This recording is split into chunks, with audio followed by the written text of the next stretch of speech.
तो आज हम लोग एक से लेके चार हम लोग ने कर लिया था मेरे हिसाब से। हिब्रूस दो दो का एक से चार कर लिया था, बराबर ना। हाँ मास्टर।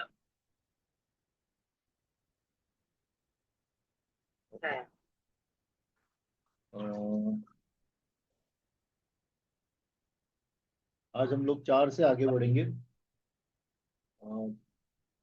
पांच से लेके अंत तक देखते हैं, आज कंप्लीट नहीं होगा लेकिन देखते हैं, ट्राई करते हैं। और हिब्रूस जो है इब्रानी की पत्री, इब्रानी की पत्री में हम लोग दूसरा अध्याय पांच से आगे देख रहे हैं। इब्रानी की पत्री किसको लिखी, क्यों ऐसा क्यों लिखा है इब्रानी की पत्री, कुछ पता है आप लोग को? इब्रानी की पत्री क्यों लिखा हुआ है? इब्रानी कौन है? इब्रानी मतलब यहूदी लोग हैं, बराबर। यहूदी लोग हैं। अभी ये जो है, ये किताब यहूदी लोगों के लिए लिखी गई है, जो जो प्रभु में आ रहे थे उस वक्त। तो बहुत से लोग प्रभु में आए थे और विश्वास में हिल रहे थे, और जो लोग नहीं आए हैं उनके बहुत से मेंटल ब्लॉक, मतलब कि उनका दिमाग के अंदर ब्लॉक्स था। ब्लॉक का मतलब है कि रूढ़िवादी थे। कुछ चीजें जो वो लोग पहले से मानते आ रहे थे, उसको छोड़ने के लिए तैयार नहीं थे। जिस तरह से अपना ट्रेडिशनल क्रिश्चियंस रहते हैं, उनको आप पूछेंगे तो वो बोलेंगे, हाँ मैं तो पहले से ही मसीह में हूँ, मैं तो पैदाइशी मसीह हूँ। पैदाइशी कोई मसीह नहीं होता है। वैसे यहूदी लोगों के अंदर कुछ मेंटल ब्लॉक्स थे।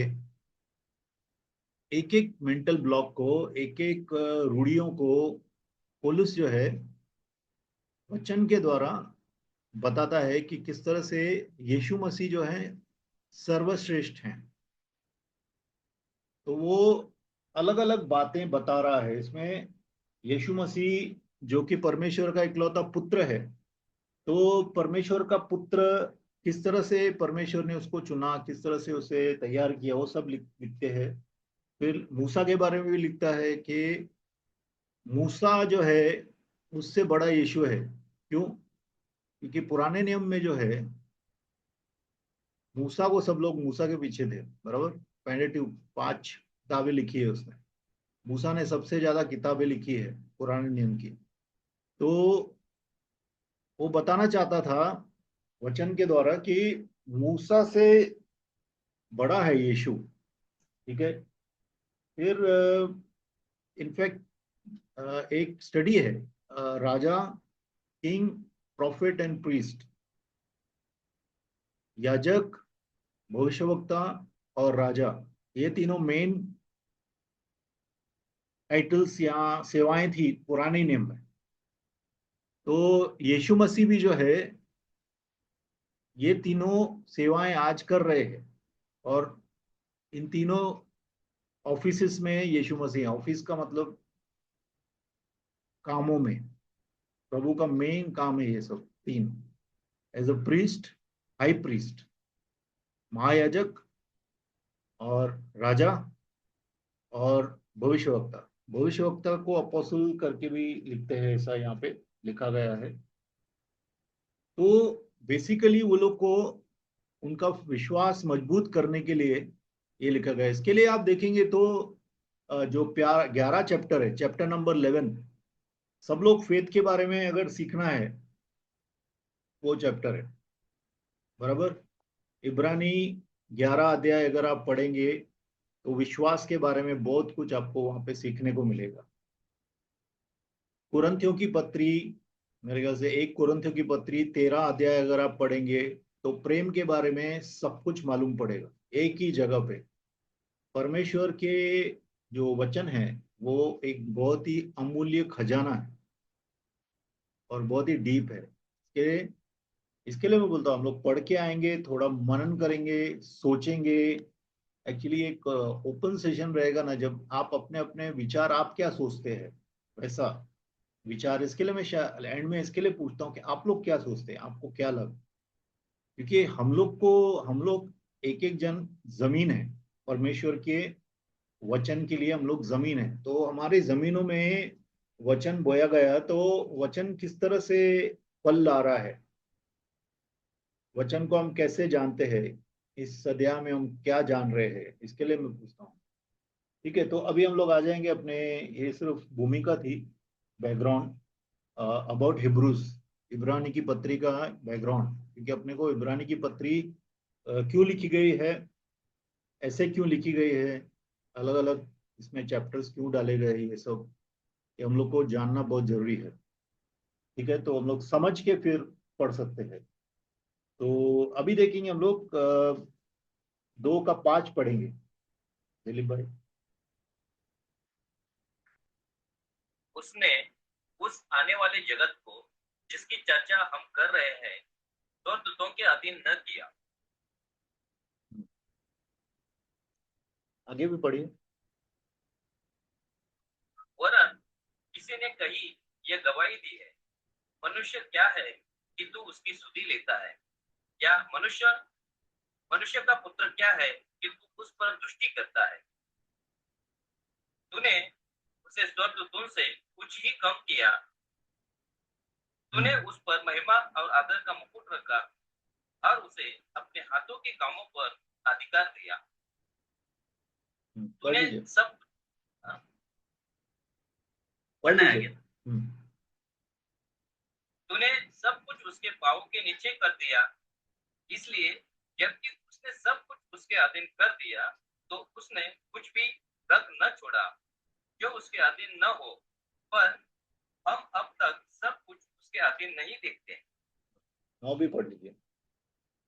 पर अब यीशु को जो स्वर्गदूतों से कुछ ही कम किया गया था, मृत्यु का दुख उठाने के कारण महिमा और आदर का मुकुट पहने हुए देखते हैं, ताकि परमेश्वर के अनुग्रह से वह हर एक मनुष्य के लिए मृत्यु का स्वाद चखे।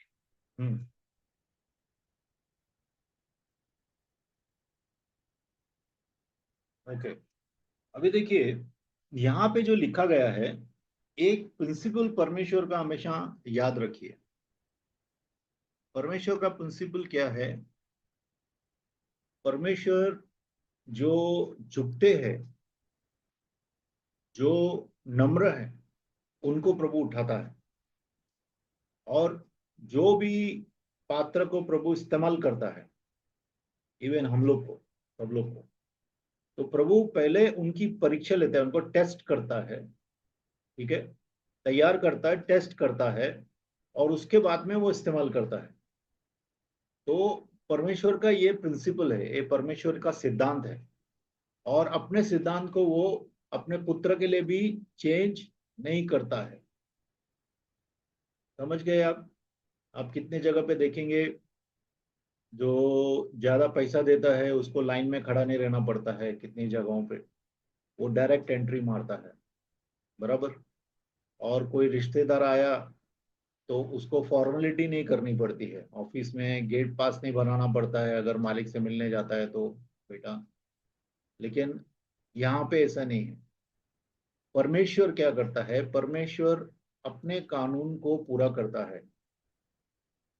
अब परमेश्वर को पूरे के पूरे लोगों को, जो मानव जाति है, उसको नरक से स्वर्ग में लेके आने का प्लान जब चल रहा था, प्लानिंग, स्वर्ग में इसकी प्लानिंग हुई है।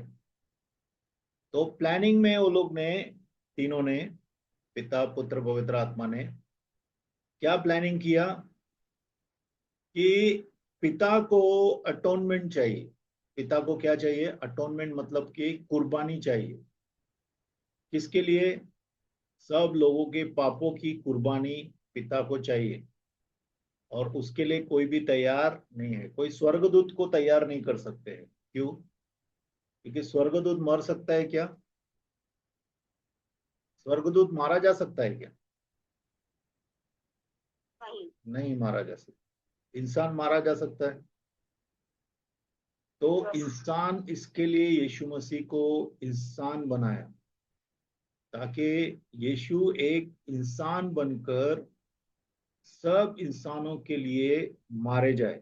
इसके लिए परमेश्वर ने यीशु को एक मनुष्य बना के भेजा। ठीक है, और मनुष्य बना के भेजा। और ये सब जो है ये इब्रानी की पत्री में डायरेक्ट लिखा हुआ नहीं है, डायरेक्ट ऐसा आ गया उधर लिख दिया, ऐसा नहीं है। पुराने नियम में प्रभु ने ये सब बोला है। अगर आप देखेंगे पुराना नियम निकालेंगे अगर, तो देख लेते हैं।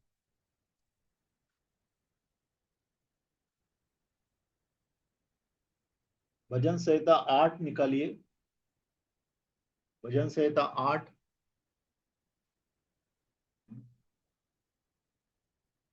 भजन संहिता 8 का 4 से लेके देखिए क्या लिखा है। तो फिर मनुष्य क्या है कि तू उसका स्मरण रखे, और आदमी क्या है कि तू उसकी स्तुति ले, क्योंकि तूने उसको परमेश्वर से थोड़ा ही कम बनाया है, और महिमा और प्रताप का मुकुट उसके सिर पर रखा है। तूने उसे अपने हाथों के कार्यों पर प्रभुता दी है, तूने उसके पांवों तले सब कुछ कर दिया है। हाँ, ये अभी भजन संहिता में कौन बोल रहा है? भजन संहिता में दाऊद बोल रहा है, बहुत साल पहले। जो इब्रानी की पत्री में पौल बोल रहा है। इसका मतलब है कि परमेश्वर का आत्मा, यीशु मसीह का आत्मा, भविष्यवाणी का आत्मा है। लिखा है कि नहीं एक जगह? यीशु मसीह का आत्मा भविष्यवाणी का आत्मा है। तो भविष्यवाणी पूरा करने वाला यीशु मसीह अपनी आत्मा से ये सब लिखा गया है। पवित्र आत्मा जब दाऊद के साथ था, तो दाऊद को उसने ये वचन दिया कि मनुष्य का पुत्र बन के आएगा यीशु मसीह। ठीक है, क्योंकि तूने उसको परमेश्वर से थोड़ा ही कम बनाया, मनुष्य से थोड़ा कम बनाया, इसे स्वर्गदूत से थोड़ा कम बना। क्या लिखा है वहां पे 4 का 5 में?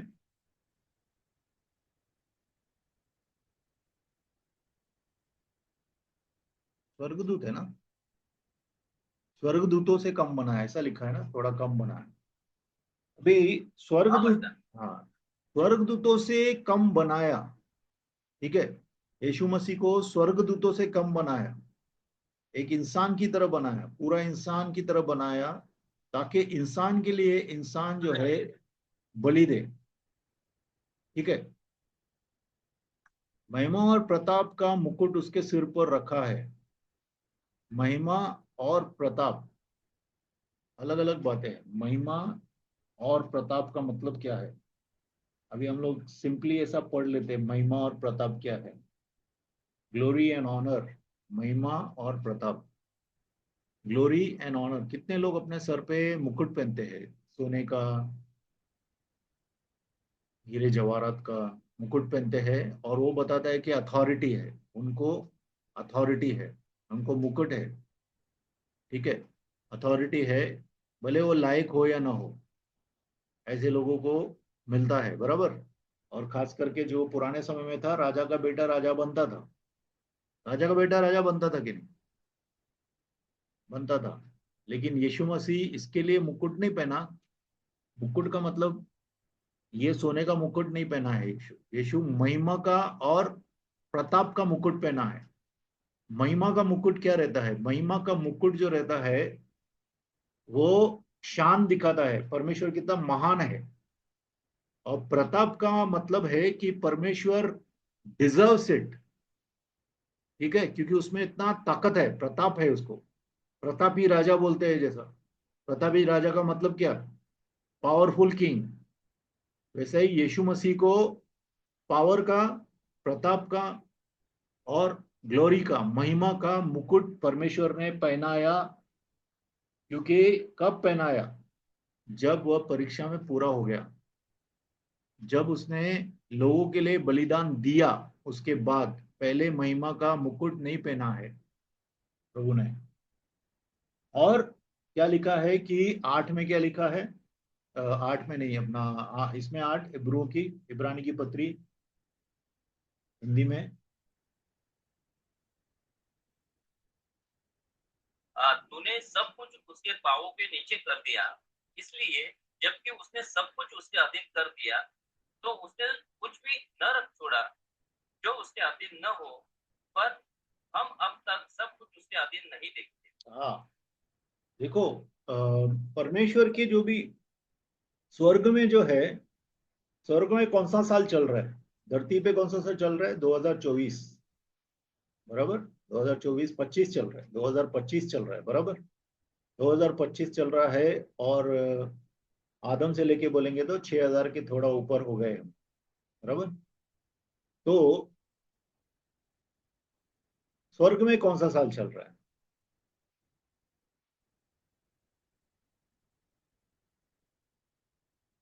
धरती पे 2025 साल चल रहा है after the death of Christ, death and resurrection of Christ.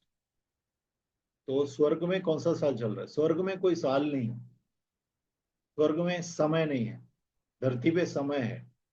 स्वर्ग में जो भी बातें हैं सब मुकम्मल हो चुकी है। इसके लिए अगर आप देखेंगे तो बहुत सा अजीब लगेगा कि सृष्टि के बनाने से पहले यीशु मसीह हमारे लिए मारा गया, लिखा है कि नहीं?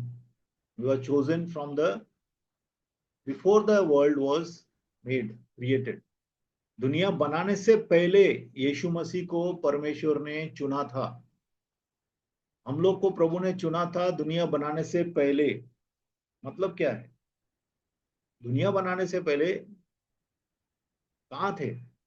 प्रभु था, पुत्र, पिता और पवित्र आत्मा था।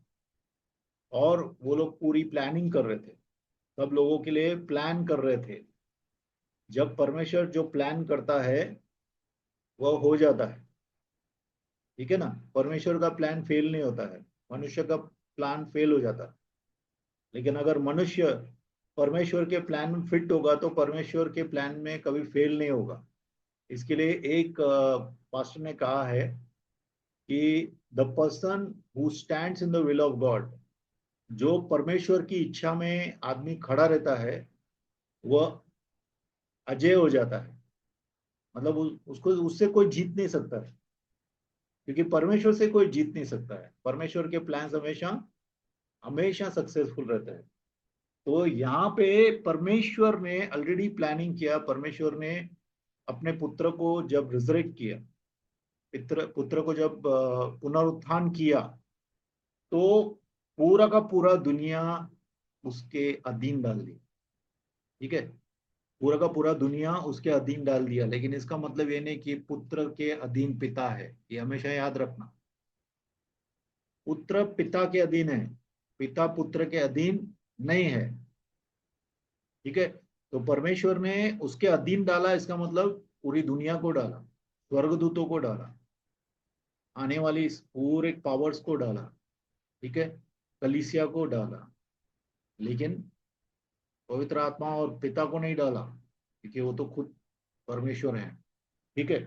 तो यहाँ पे क्या लिखा है कि परमेश्वर ने हर एक चीज, जो भी चीज है, put all things. All things का मतलब ऑल थिंग्स, ऑल थिंग्स का मतलब सूरज, चांद, सितारे, जितने भी प्लैनेट्स है, मिल्की वेज है, गैलेक्सीज है, अंतरिक्ष है, वो सब परमेश्वर ने पुत्र के पैरों में डाल दिया। अभी आप बोलेंगे तो पहले ही उसके नाम पे था ना?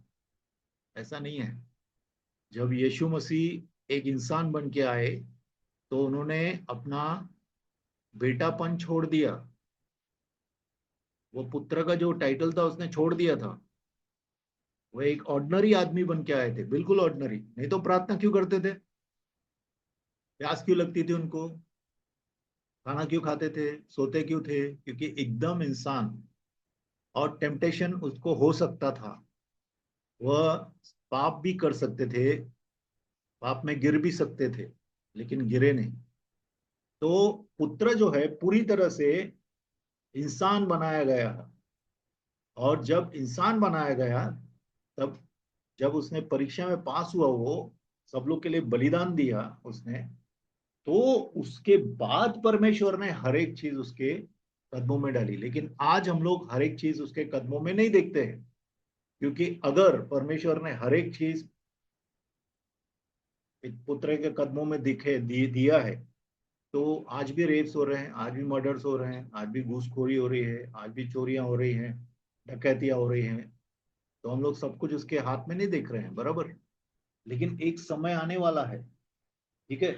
एक समय आने वाला है जब ये सब चीजें, आने वाली जगत, जब मसीह का राज होगा, तब आने वाले जगत को यीशु मसीह संभालेगा। यीशु मसीह आने वाले जगत का राजा है हमेशा के लिए। हालेलुया। तो आगे देखेंगे। 9 नंबर, अच्छा पढ़ लिया था आपने। हाँ 9वां 10। नंबर। हाँ 9 देखते हैं पहला। देखो, बट वी सी जीसस पर who was made a little, नहीं सुनिए बोलता पर हूँ, नहीं पूरा नहीं हुआ ब्रदर। इब्रानी 9 नहीं देखा है हम लोग ने, मतलब पढ़ा है हम लोग ने, लेकिन उसका टीका नहीं देखा है। 9 तो पढ़ना है। नहीं, रुकिए मैं बताता हूँ। लेकिन हम यीशु को देखते हैं जो कि स्वर्गदूतों से थोड़ा कम बनाया गया था। ठीक है, उसने मौत सह ली। देखो, इसके लिए उसको स्वर्गदूत नहीं बनाया, प्रभु ने स्वर्गदूत से नीचे बनाया ताकि वो मौत सह ले सब लोग के लिए।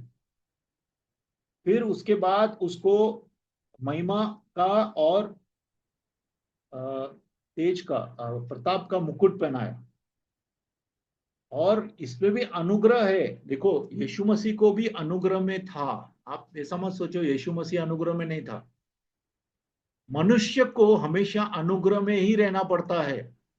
इवन यीशु मसीह भी अनुग्रह में चलता था परमेश्वर के। यीशु मसीह पूरी तरह से समर्पित था पिता को और पवित्र आत्मा के अगुवाई में चलता था। इसके लिए उसने पाप नहीं किया। इसके लिए हम लोग को भी एक्सक्यूज नहीं है पाप करने का, कि मैं तो इंसान है, ये हो गया मेरे साथ। ठीक है, ये हो गया वगैरह नहीं चलेगा। ताकि वह मौत हर एक के लिए, हम देखो जब यीशु मरे, हम यीशु के अंदर थे, हम मरे। ठीक है, ये इंपॉर्टेंट फैक्ट है हमारे लिए। जब यीशु मरे हैं तो हम भी उनके अंदर मरे हैं। ठीक है, इसके लिए हम लोग को परमेश्वर ने हमारी सजा माफ किया है। ठीक है, आगे जाएंगे। 10।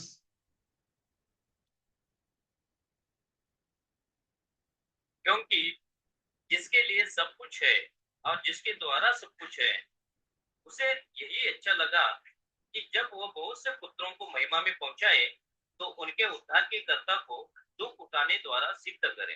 हाँ, ये जरूरी था। यीशु मसीह का मरना जरूरी था।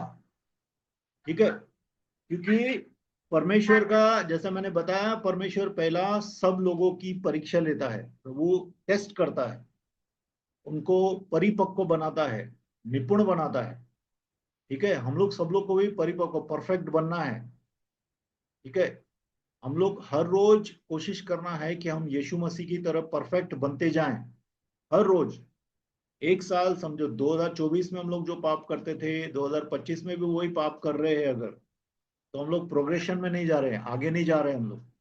लेकिन यीशु मसीह जो है वह परफेक्ट क्यों बना? क्योंकि उसने जो है हर एक चीज को सहा। ठीक है, through suffering, perfected through suffering, सहन किया। जब देखो, जब हम लोग सहन करते हैं, कोई भी टेम्पटेशन आता है आपको, कोई भी आपके ऊपर परीक्षा आती है, तो आपको दो चीजें हैं। आप परीक्षा को हाँ बोल सकते हैं या ना बोल सकते हैं।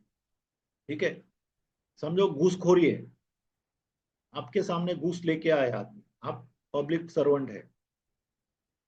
ठीक है, उस वक्त आप उसको ना बोलते हैं या हाँ बोलते हैं? हाँ बोलेंगे तो आपको कोई प्रॉब्लम नहीं है, बराबर, आपको सफरिंग नहीं है उसमें।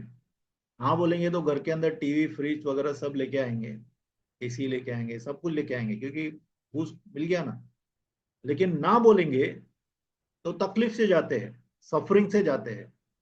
एक तो बाकी सब लोग जो घूस ले रहे हैं उसके सामने आपको खड़ा रहना पड़ेगा, बराबर। दूसरा, कितना बार आपको उतना पैसा नहीं होगा, जितना आपका सैलरी है उसमें चलना पड़ेगा। तो देखो, परमेश्वर यीशु मसीह जो खुद है, वह सफरिंग के द्वारा, वह दुख सहने के द्वारा परफेक्ट हुए। परमेश्वर में परफेक्शन चाहिए कि नहीं चाहिए? कि परमेश्वर में सिर्फ आपको आशीष आशीष चंगाई, बस वही सोडा, अच्छे अच्छे चीजें ही चाहिए। हमेशा परमेश्वर हम लोग को देख रहा है कि हम कभी परफेक्ट होते जा रहे हैं कि नहीं, या हम वैसे ही है अभी भी हम कभी कभी बीच में दारू पीते हैं, मूड खराब हो गया तो बॉटली घर पे आ जाती है। ऐसा नहीं होना चाहिए। We have to become perfect. गुस्सा आ गया तो दे देते हैं हम भी, गाली भी दे देते और फटका भी दे देते। जो परफेक्शन लगाने गया, ठीक है, वैसा नहीं होना चाहिए। परमेश्वर यीशु मसीह दुख सह के परफेक्ट हुआ। परफेक्शन देखो, कभी भी परीक्षा आएगा ना आपको, तो आपको परीक्षा में दुख सहना पड़ेगा हमेशा। जब जब परीक्षा आया अभी तक, जितने भी लोग परमेश्वर में आगे गए हैं, वो सब परीक्षा में पास होके गए हैं। वो लोग ने सहन किया है, ठीक है। कितना बार सहन करने वाला आदमी जो है लोगों को कमजोर दिखाई देता है, लेकिन वो कमजोर नहीं है, वो बलवान है।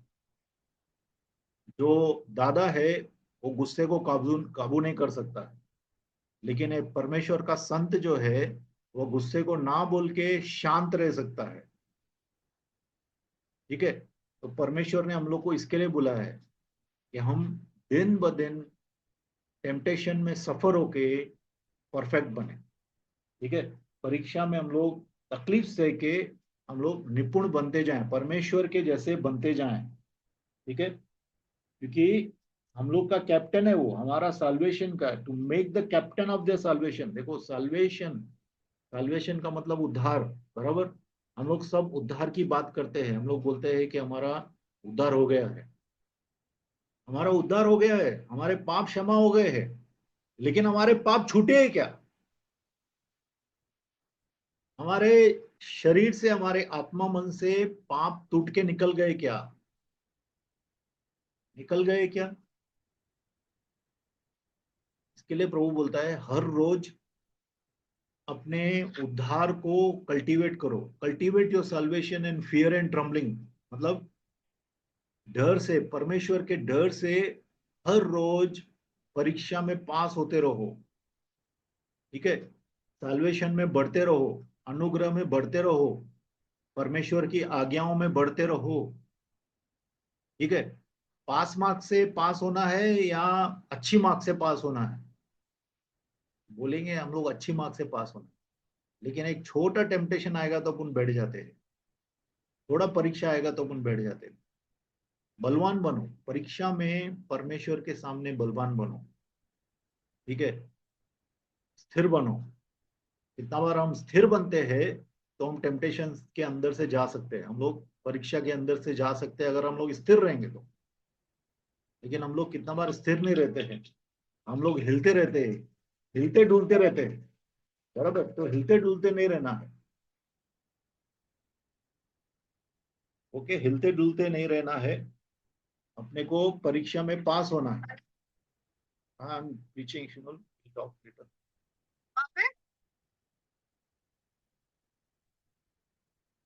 ओके, हम लोग को परीक्षा में पास होना है।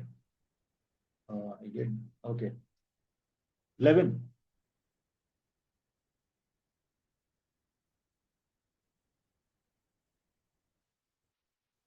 11 पढ़ना है क्या? हाँ, पढ़िए पढ़िए।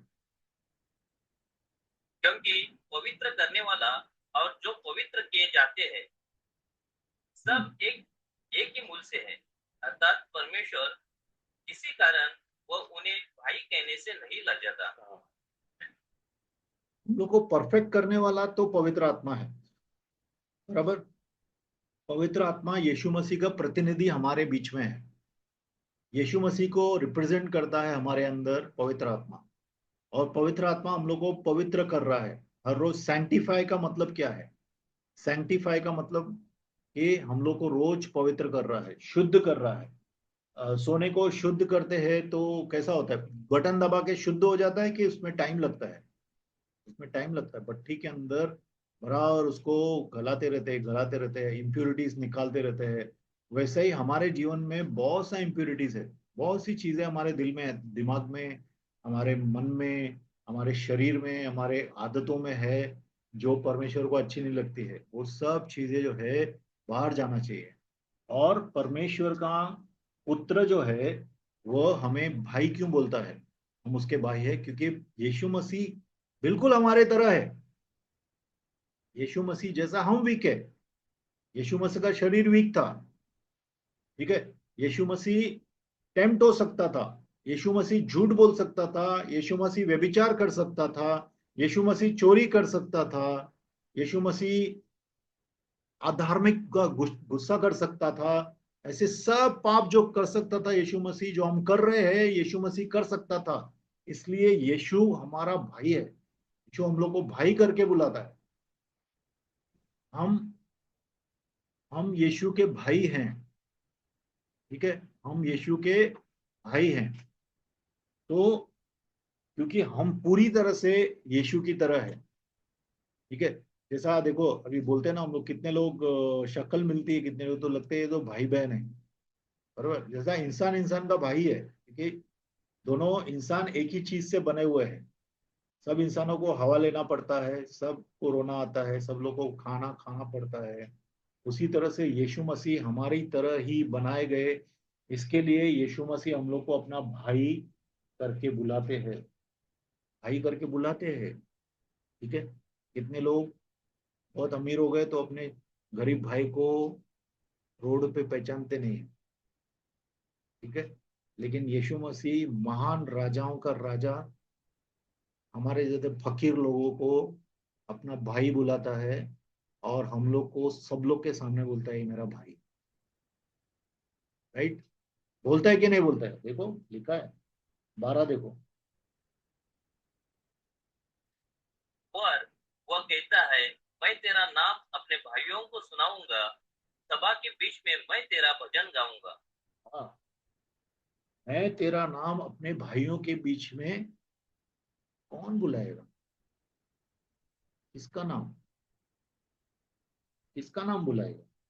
मैं अपने भाइयों के बीच में तेरा नाम, अच्छा है, भजन से था 22-22 देखिए,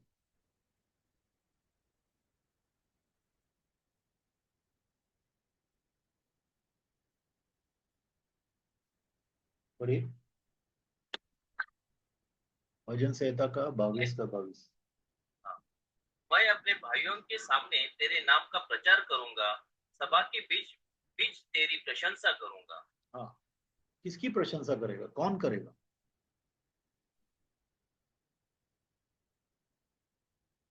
कौन बोल रहा है। यीशु मसीह के बारे में पिता बोल रहा है, बराबर। यीशु मसीह के बारे में पिता बोल रहा है कि मैं तेरे नाम को डिक्लेयर करूंगा सब लोगों का बीच में, सब मेरे भाइयों के बीच में। आई will declare, actually should be बेटा होना चाहिए। आई विल डिक्लेयर योर नेम, मैं तेरे नाम को अपने सब भाइयों के बीच में बोलूंगा। और सब असेंबली के बीच में, मतलब जब सभा लगती है उसके बीच में मैं तेरी स्तुति करूंगा, ठीक है। ये कभी लिखा है, भजन संहिता में लिखा है। पौलुस जो लिख रहा है, दाऊद ने वो लिख चुका है, ठीक है, पवित्र आत्मा के द्वारा। तो और 13 में क्या लिखा है, 13। और फिर यह और फिर यह मैं उस पर भरोसा रखूंगा। और फिर यह देख, मैं उन बच्चों सहित जो परमेश्वर ने मुझे दिए। 14।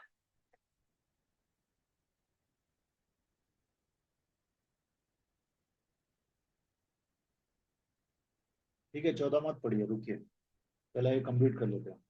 देखो यहाँ पे क्या बोल रहा है परमेश्वर का वचन। परमेश्वर का वचन बोल रहा है कि I will declare your name to my brethren, in the midst of the assembly I will sing praise to you. अभी यहाँ पे जो पिता को इंट्रोड्यूस किसने किया, पिता को कोई जानता था क्या, आपको मिलने कौन आया है, हम लोग को मिलने कौन आया, स्वर्ग से पुत्र आया ना, पुत्र आया, हाँ यीशु मसीह आया।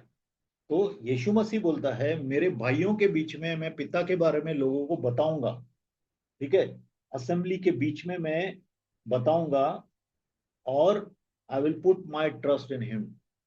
इवन यीशु मसीह जो है अपना विश्वास पिता के अंदर डालता है एज अ ह्यूमन बीइंग, एक इंसान के नाते, क्योंकि वो इंसान बन के आया था। यीशु मसीह प्रार्थना करते थे ना, यस यस। तो प्रार्थना कैसा करते थे? बिना विश्वास के करते थे? पिता को विश्वास था उसको। एज अ ह्यूमन बीइंग, एक इंसान बन के पिता के ऊपर विश्वास करके वो प्रार्थना कर रहे थे, बराबर। आज कितनी बार हम लोग भाई भाई लोग आपस में एक दूसरे पे विश्वास नहीं करते, वो एक फेथफुलनेस भी रहता है।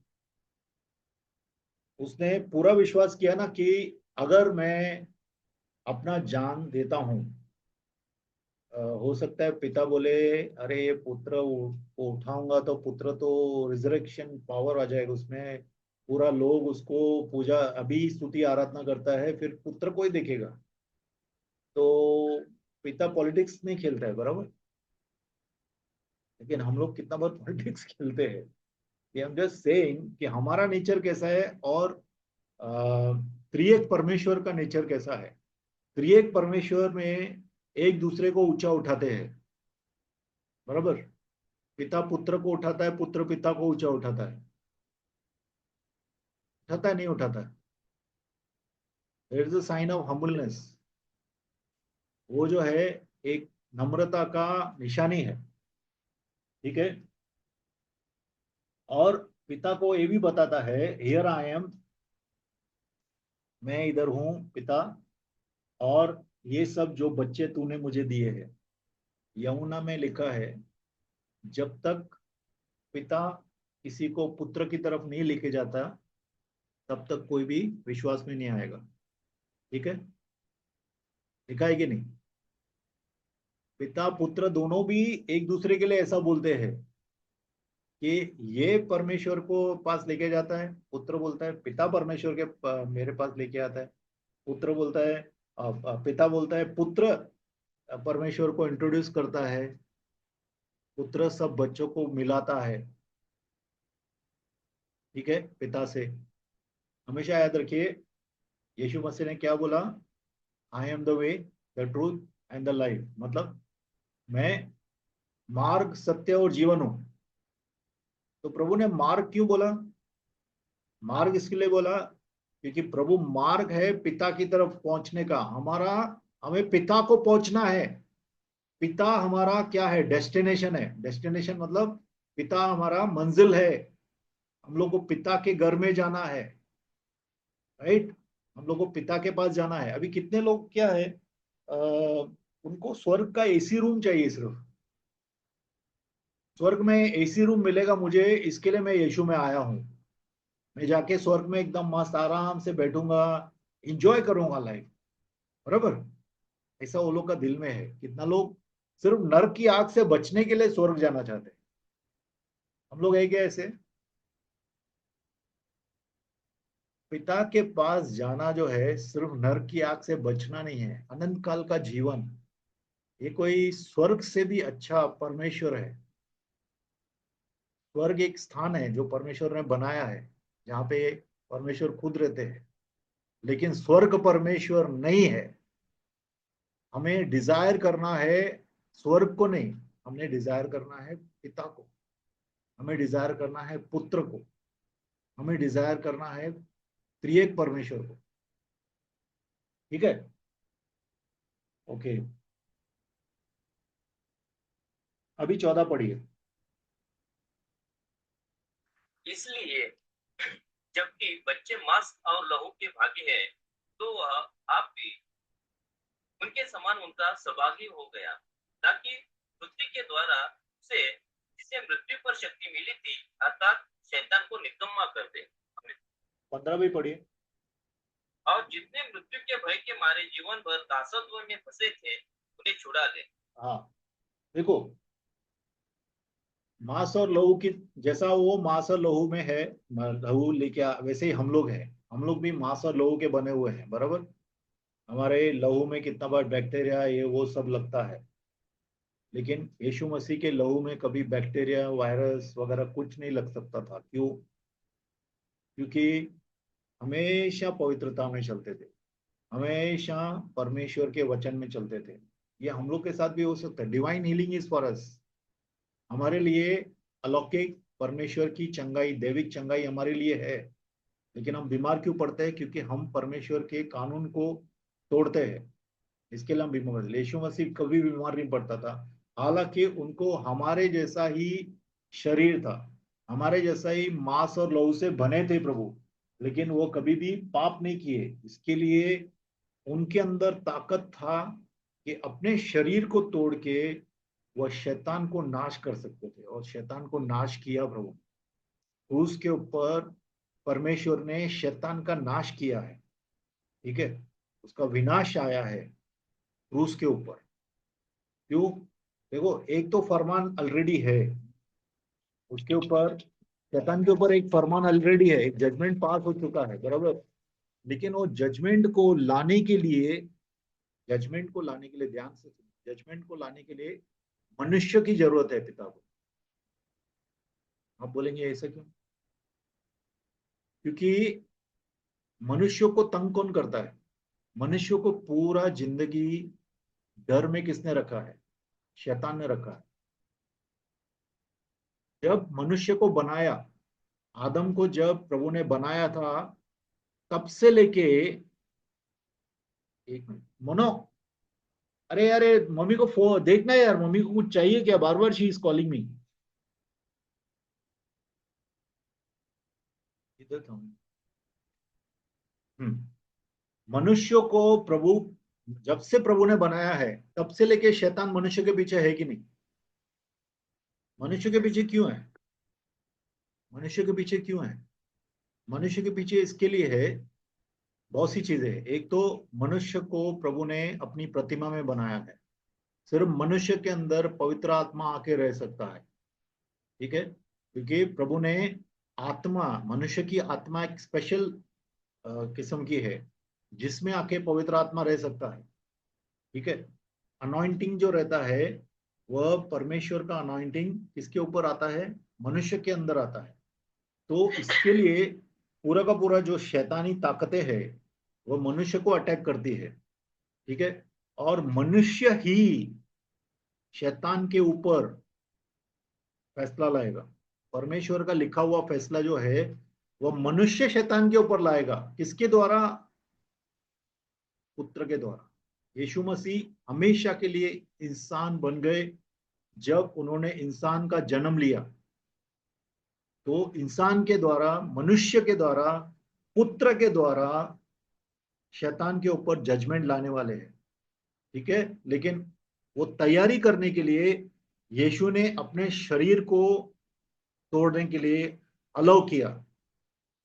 उनका शरीर तोड़ा गया और उनके शरीर के टूटने से हम लोग को उद्धार मिला और शैतान का नाश हो गया। क्योंकि शैतान पाप के द्वारा हमारे ऊपर राज्य करता था हमेशा। देखो आज तक, अभी 11 में क्या लिखा है देखिए, 11 नहीं सॉरी,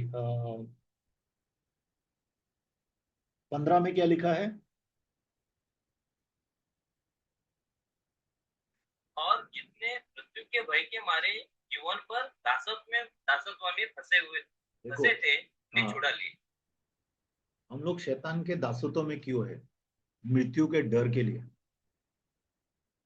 कोई भी पाप देख लो आप, अगर आपको मृत्यु का डर नहीं हो, समझो आप मरने वाले नहीं है, कभी मरने वाले नहीं, मृत्यु का आपको डर नहीं है, तो बहुत से पाप जो है आप करेंगे नहीं, कोई भी पाप नहीं करेंगे, क्योंकि आपको मृत्यु का डर नहीं है। लेकिन शैतान ने मृत्यु के डर से लोगों को बंधन में बांध के रखा है, बाहर रिलीज नहीं करता है। आज देखो, हम लोग को मृत्यु का डर निकल गया। मृत्यु का डर निकला है कि नहीं? मृत्यु का डर हम लोग के अंदर से निकला है। क्यों? क्योंकि हम यीशु मसीह में आ गए हैं। इसके लिए बिलीवर लोग डरते नहीं है, डरते नहीं है। क्यों नहीं डरते हैं? विश्वासी क्यों नहीं डरते हैं? क्योंकि विश्वासी को मालूम है कि मैं मृत्यु से जीवन में आ गया हूँ, मुझे अनंत काल का जीवन मिला है। लेकिन अविश्वासी क्यों डरते हैं? क्योंकि अंदर से उनको मालूम है जिस दिन मैं मरूंगा उस दिन मुझे पता नहीं मैं किधर जाऊंगा। अंदर से उनको डर लगता है। शायद उनका आत्मा को पता है कि वो नरक में जाएगा, इसके लिए उनको डर लगता है। मरने वाले अविश्वासी को देखिए आप, उसके खौफ रहता है, कहाँ जा रहा है कुछ पता नहीं है। क्योंकि उसको पता, एक पता है उसका उसका आत्मा को एक चीज पता है कि वो जब मरेगा वो जाके नरक में गिरने वाला है। इसके लिए वो रोता है, इसके लिए वो डरता है। तो जिंदगी भर इस बॉन्डेज से शैतान लोगों के ऊपर रूल करता है। देखो, मौत के डर से बहुत सी चीजें लोग करते हैं। मौत के डर से बहुत सी चीजें, देखो, पैसा कमाते हैं, घर बनाते हैं, हेल्थ अच्छा रखने के लिए बहुत सी चीजें करते हैं। इवन जादूगर लोग जो रहते हैं, वो लोग हमेशा जीना चाहते हैं, इसके लिए कितनी बार वो बलियां देते हैं बच्चों की, इसकी उसकी। क्यों बलियां देते हैं? ताकि वो हमेशा जिए, हमेशा वो रिन्यूड रहे, हमेशा जवान रहे। इसके लिए बहुत सी चीजें करते हैं, क्योंकि उनके अंदर मौत का डर है। और मौत के डर से शैतान आज तक पूरी मानव जाति के ऊपर राज्य करते रहा है। ठीक है, फियर ऑफ डेथ। तो इसके लिए क्या है, ये डर से परमेश्वर ने, ये डर से हम लोग को आजाद करने के लिए यीशु मसीह आए। जब हमारा उद्धार होता है तो हमारे अंदर से मौत का डर निकल जाता है। मौत का डर निकला है कि नहीं, बाद में हम लोग देखते बात करते हैं इसके। ठीक है, 16 देखिए। क्योंकि वह तो स्वर्गदूतों को नहीं वरन अब्राहम के वंश को संभालता है। हाँ, स्वर्गदूतों को, अगर वो लोग कोई भी गलती कर, मतलब पाप करते हैं, गलती नहीं, गलती ये जो है ना बहुत हल्का वर्ड है। कभी भी स्वर्गदूत अगर पाप करते हैं उनके ऊपर जजमेंट आता है, उनके ऊपर कोई दया नहीं है। क्यों दया नहीं है? क्योंकि उनको बहुत ज्यादा नॉलेज है। उनको पाप और पुण्य, सब पाप और परमेश्वर की आज्ञा क्लियरली मालूम है। ठीक है, वो सब जानने के बाद, इतना पावर होने के बाद, ठीक है, परमेश्वर की सेवा में, डायरेक्ट सेवा में है। ठीक है, उसके बाद में भी अगर वो लोग पाप करते हैं तो उनके लिए हमेशा जजमेंट है, डायरेक्ट जजमेंट है। लेकिन अब्राहम की संतान, यहाँ पे क्या लिखा है, अब्राहम की संतान को प्रभु क्या देता है? हेल्प देता है। अब्राहम की संतान को प्रभु अनुग्रह देता है। वहां पे अब्राहम क्यों लिखा है, आदम क्यों नहीं लिखा है? आदम की संतान को अनुग्रह क्यों नहीं लिखा है? हेल्प देता है क्यों नहीं लिखा है? इसका मतलब है अब्राहम पहला विश्वासी था। जो विश्वास में आए हैं प्रभु के, जो भी लोग प्रभु के विश्वास में हैं, उसको प्रभु परीक्षा में से पास होने का ताकत देता है, उसको मदद करता है। क्योंकि वो अब्राहम की औलाद है, विश्वास में है। इसके लिए देखो, जो हम लोग कितनी चीजें, अभी कितने लोगों का दारू छूट गया, कितने लोगों का गांजा छूट गया, कितने लोगों का गाली देने का आदत छूट गया, कितने लोगों का व्यभिचार का जीवन छूट गया, कितने लोगों का आलस्य छूट गया। क्यों छूट गया? क्योंकि परमेश्वर, हम लोग जब विश्वास में आते हैं, परमेश्वर हमें ताकत देता है ये सब चीजों से बाहर आने की। आपको छुटकारा भी होता है, दुष्ट आत्मा जाती है, बराबर है। लेकिन दूसरे लोग जो है, अविश्वासी लोगों को ये परमेश्वर की ताकत नहीं मिली हुई है। इसके लिए वो कोशिश करते हैं अपने डिसिप्लिन से। ठीक है, आज से लेके मैं सिगरेट नहीं पीऊंगा, एक 6 महीना सिगरेट नहीं पिएगा, बाद में सिगरेट पीता है। अभी आप बोलेंगे अरे ऐसा तो विश्वासी भी करता है। विश्वासी अपने मन से करता है, जब ये डिसिप्लिन रखने के बाद भी गिरता है। कौन? अविश्वासी। विश्वासी अगर सच में परमेश्वर के साथ चलेगा, उसकी आदतें परमानेंटली छूटेंगी, उनका छुटकारा भी हो जाएगा। छुटकारा होने के बाद उनकी आदतें परमानेंटली छूटेंगी। ये सिर्फ क्या है, एक दिखावा है डिसिप्लिन, अविश्वासी का। डिसिप्लिन सिर्फ दिखावा रहता है। लेकिन परमेश्वर के बच्चों को परमेश्वर ताकत देता है। आदम में, अब्राहम की संतान को, अब्राहम पहला विश्वासी था, और विश्वासी की बच्चे, मतलब विश्वासी को परमेश्वर ताकत देता है हर एक टेम्पटेशन में ठीक रहने का, हर एक परीक्षा से बाहर आने का। ठीक है, 17 देखेंगे। कारण उसको चाहिए था कि सब बातों में अपने भाइयों के समान बने, जिससे वह उन बातों में जो परमेश्वर से संबंध रखती है एक दयालु और विश्वास योग्य महायाजक बने, ताकि लोगों के पापों के लिए प्रायश्चित करे। 18 भी पढ़ लीजिए। क्योंकि जब उसने परीक्षा की दशा में दुख उठाया तो वह उनकी भी सहायता कर सकता है जिनकी परीक्षा होती है। हाँ, यीशु मसीह के अंदर हर एक का एक कोई भी कमजोरी काम कर सकती थी। यीशु मसीह पूरी तरह से हमारे जैसे थे। ठीक है, क्यों बनाए गए? दो चीजें। एक तो ताकि वो हमारे लिए मर सके। इंसान मर सकता है, बराबर, मरता है। ठीक है, तो यीशु हमारे लिए मर सके, हमारे लिए यीशु बलिदान दे सके, इसके लिए यीशु इंसान बनाया गया। दूसरा, यीशु मसीह हमारे जैसा ही कमजोर बनाया गया। कमजोर मतलब जो पाप कर सके उसको बोलते हैं कमजोर। यीशु मसीह कमजोर नहीं था। यीशु मसीह, जब आप प्रभु के पावर में चलेंगे, प्रभु के अनुग्रह में, वचनों में चलेंगे, और अगुवाई में चलेंगे पवित्र आत्मा की, तो आप पावरफुल हो जाते हैं। आप हर एक टेम्पटेशन के जम मार सकते हैं, टेम्पटेशन को नकार सकते हैं। तो यीशु मसीह को क्यों ऐसा बनाया गया? ताकि वो हमारा याजक है, हमारा याजक, हमारा महायाजक है। हम सब याजकों का समाज है, और यीशु मसीह हमारे ऊपर है, हमारा कैप्टन ऑफ साल्वेशन है, हमारे उद्धार का कैप्टन है, हमारा महायाजक है। तो एक महायाजक अगर उसको पता ही नहीं है कि गरीबी क्या होती है, उसको पता ही नहीं है कि परीक्षा क्या होती है, तो हम लोग से क्या सिंपैथी करेगा? वो बोलेगा अरे मेरे को होता ही नहीं है, तुम क्या बात करते हैं? तुमको अभिलाषा होती है, शरीर की अभिलाषा होती है, हाँ, तुमको पेटूपन का आदत है, क्या बात करते हैं? मेरे को तो ऐसा कुछ है ही नहीं। यीशु ऐसा बोलता था। अगर यीशु हमारी तरह कमजोर नहीं बनाया गया होता था, लेकिन यीशु हमारी तरह कमजोर बनाया गया। हर एक टेम्पटेशन से यीशु गया है, गुजरा है, ताकि उसको क्यों बनाया गया ऐसा? ताकि देखो, यीशु को सब मालूम है।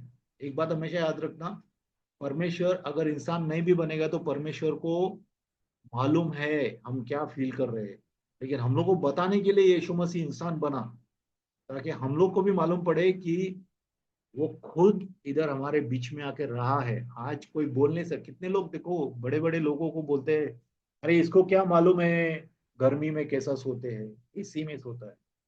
अरे इसको क्या मालूम है बस का लाइन में कैसा खड़ा रह के जाने, इसको क्या मालूम ट्रेन में मुक्का धक्का मुक्की करके कैसा जाते हैं, इसको क्या मालूम है जब राशन बंटता है 1,000 लोग जमा होते हैं तो हम लोग को मिलेगा नहीं मिलेगा, क्या मालूम? इसको क्या मालूम है? ये सब देखा ही नहीं है इसने। बराबर, हम लोग ऐसा बोलते हैं। लेकिन यीशु के लिए हम लोग ऐसा नहीं बोल सकते।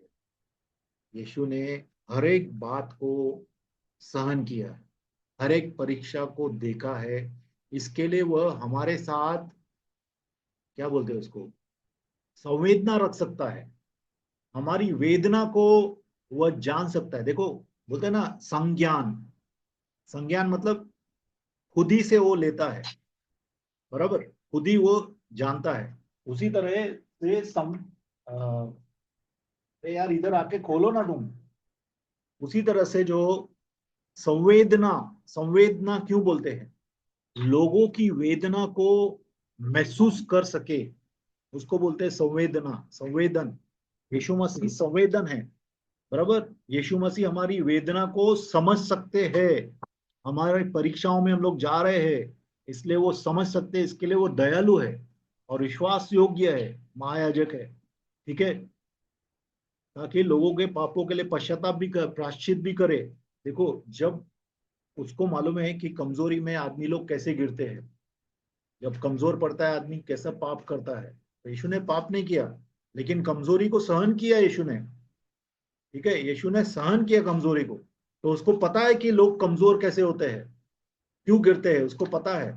इसके लिए वो हमारे साथ सिंपैथी भी रख सकता है और हमारे लिए प्रार्थना भी कर सकता है। यीशु मसीह हमारे लिए प्रार्थना करते हैं कि नहीं? इसमें ही हम लोग इसी में देखेंगे, इब्रानी की पत्री में लिखा है कि यीशु मसीह आज तक हमारे लिए प्रार्थना करते हैं। यीशु आज तक हमारे लिए प्रार्थना करता है। यीशु मसीह हमारे लिए इसके लिए प्रार्थना कर सकता है ताकि क्योंकि उन्होंने ये सब सहन किया है। ठीक है, और परीक्षा की दशा में उसने दुख भी उठाया है। ऐसा मत सोचना बहुत बलवान था ना, उसको क्या फर्क नहीं पड़ता। नहीं नहीं, यीशु मसीह को देखो, हम लोग को तो पता है, देखो हम लोग को मालूम है गुस्सा कैसा होता है, क्योंकि अपन ने गुस्सा किया है। हम लोग ने मालूम है, हम लोग को कितने लोगों को मालूम है व्यभिचार क्या होता है, क्योंकि हम लोग ने व्यभिचार किया है। हम लोग को मालूम है कि दारू पे क्या आदमी को कैसा लगता है, बराबर। लेकिन यीशु ने कुछ भी नहीं किया था, कुछ भी नहीं किया था, तो उसके ऊपर कितना तकलीफ होगा आप सोचो। एक भी चीज में बिल्कुल सफेद कपड़ा है, एक भी दाग नहीं लगना चाहिए। और 33 साल, 33.5 साल की उम्र तक उसने एक भी दाग लगने नहीं दिया। इसके लिए वो हमारे लिए लायक महायाजक है, जो हमारे लिए प्रार्थना भी कर सकता है, जो हमारी तकलीफों को भी सहन कर सकता है, जो हम लोग को टेम्पटेशन में ताकत भी दे सकता है कि हम स्थिर खड़े रहे। ठीक है, इसके लिए वो हम लोग को सहायता कर सकता है हमारी टेम्पटेशन में, हमारे दुख में, हमारे तकलीफ में, हमारी परीक्षा में। यीशु मसीह हमारे साथ खड़ा रह सकता है, हम लोग को सहायता करता है। करता नहीं है, करता है। कर सकता नहीं है, करता है। ठीक है, बहुत से लोग बहुत चीजें कर सकते हैं लेकिन करते नहीं है। यीशु मसीह कर सकते नहीं है, करते हैं। Remember that he is the real true friend. हम लोग का सच्चा दोस्त, सच्चा भाई, सच्चा पिता यीशु है, जो हम लोग को सच में मदद करता है, हमारे लिए खड़ा रहता है, हमारे लिए प्रार्थना करता है। ऐसा महायाजक, ऐसा बड़ा भाई नहीं मिलेगा। हालेलुया। तो अपन यहाँ पे एंड करते हैं। I think we finish the second chapter. फिर नेक्स्ट टाइम अपन थर्ड चैप्टर लेंगे। Yes, close it.